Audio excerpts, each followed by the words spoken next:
In this video, I'm going to show you how to use Quen 3 AI to generate videos directly from text. So let's say I'm on my Quen 3, I've logged in.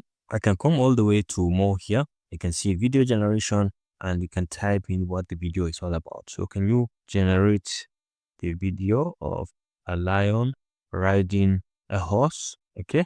So this is it, and I can specify the sizing. This is what I want, and I can just go ahead and say okay to this, and let's see the wonders what this is going to create for us.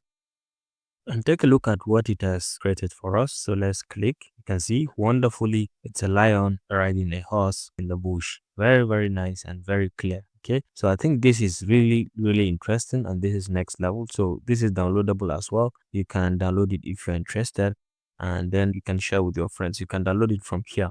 Okay, so go ahead and explore and see what kind of videos you can create with Quen 3. It's completely free of charge. If you found this helpful, please leave a like.